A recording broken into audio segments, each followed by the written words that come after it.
whatever she did, she always wanted to be the very best she could be. She kind of took it by surprise at first, but she stuck with it and she did it for the best. So my parents really encouraged me to do something with the gift I've been given. If God is going to give you that talent, make sure you use it and share it with others. You know, well, obviously I'm very proud of her. And I think, again, it's just Of God-given talent. God-given talent. I don't think there's any other way to explain it other than being a God-given talent.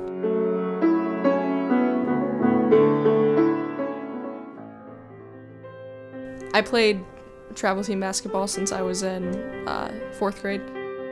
When she was playing basketball, it was the love. I mean, the love, the passion. You could tell anything that she does, she puts love and passion into it.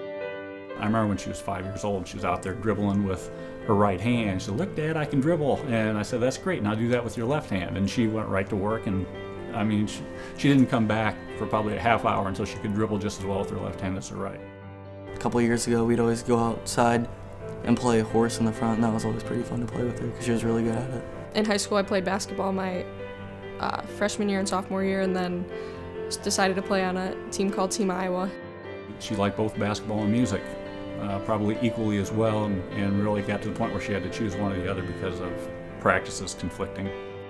We were on vacation, and she was looking over the balcony, and she saw the tennis courts, and she's like, you know, I think something about tennis would be fun to do.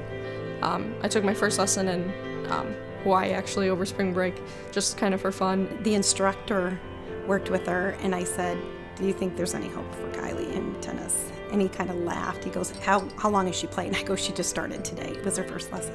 And then 2 years later, we went back to the same place, and he's like, "I have never seen a kid," he goes, "I've been a tennis pro forever," and he goes, "that's come along that far in such a short time."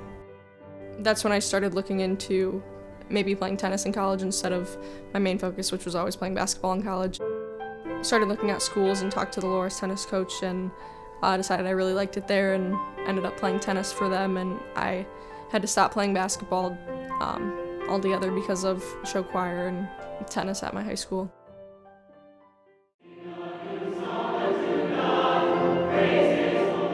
I started doing choir in 7th grade. I've just always kind of done it as something else to do. I mean, I love to sing and things, but choir is more just a hobby for me, I guess. I enjoy singing with groups and making something happen that you couldn't do by yourself.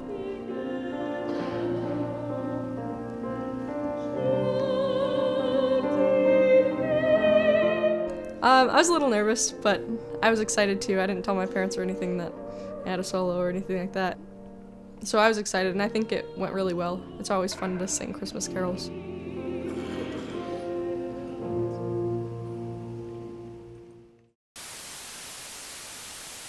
A deadly shooting at an elementary school in Newtown, Connecticut. 20 children are dead, so are 6 adults, plus a massive massacre like this where 20 the words are hard.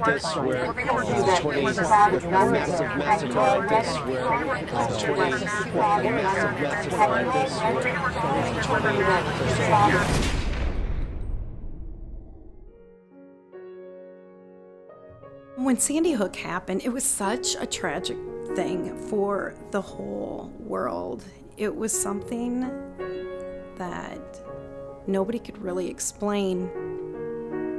My junior year is when Sandy Hook happened, and I was coming back from tennis. I saw what was on TV of the Sandy Hook tragedy, and I got really upset about it. I just thought the whole Sandy Hook experience changed my life, and it changed our family's life.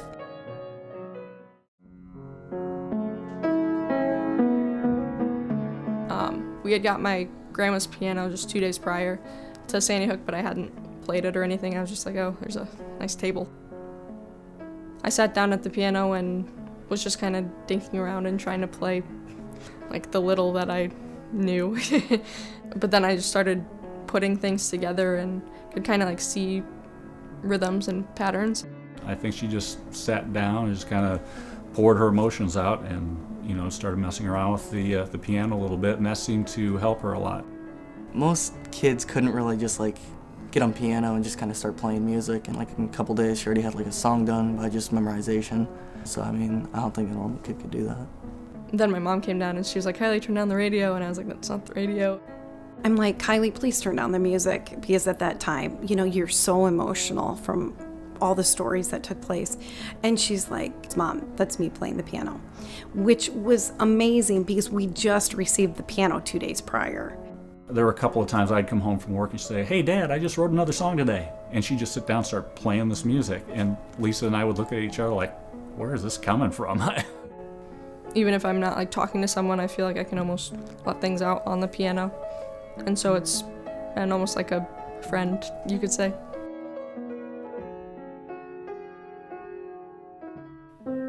When I was little, my mom helped raise money for an Angel of Hope statue in Iowa City at the Children's Hospital. The Angel of Hope statue is based off of the book by Richard Paul Evans. When Sandy Hook took place, I was downstairs and I was pulling out some stuff, and 2 books actually fell out. And one was the Christmas box. She opened it up and saw that it said, Kylie, use your God-given talents.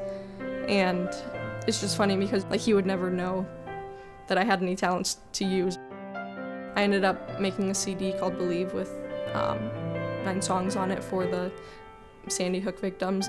And the CD, Believe, was such a powerful CD. If you look at how it was written, it was played completely off emotion. So we sold over 500 copies of that CD.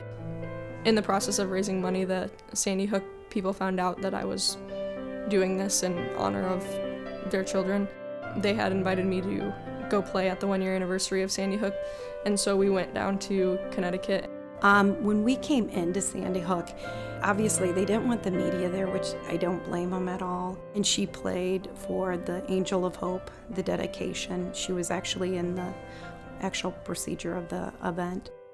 I played for the prelude and during the breaks, and met a lot of the victims' families, and it was really neat to see what it was all for.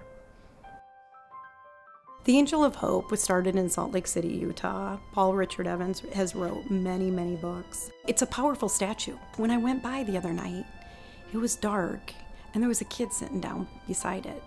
And you never know what a kid goes through, what kind of hope and healing that they need. But just to know that there's a place to go, I think every city should actually have an Angel of Hope. I wanted to raise money for an Angel of Hope statue for Sandy Hook, but they already had someone raising money for it at the time, and so we decided to bring it to Cedar Rapids at my high school, Xavier. And then we held 2 events to raise money for the statue, and then it was blessed at the end of my senior year. Kylie raised $19,000 to put the statue in at Xavier High School. She's the youngest person to ever raise money for an Angel of Hope statue. It's usually a group of adults doing a number of fundraisers over a period of years to try to get something like this accomplished. I think that the Angel of Hope is such a powerful thing, and I'm so excited to see the hope and healing it's going to give to others. I am pretty happy and proud of her. She's done a lot through her life. My emotions when she first started playing, it was like I had goosebumps because I'm thinking, where is this music coming from? The Holy Spirit touched her and moved her to be able to pick that up and be able to play it on the piano like that. I think that's definitely divinely inspired. We are so proud of Kylie. I mean, she's a kid that puts her heart and soul into things that she does. I feel that we are all talented in this world in one way or shape or form. And I just, I put a challenge out there for everyone to use your God-given talents.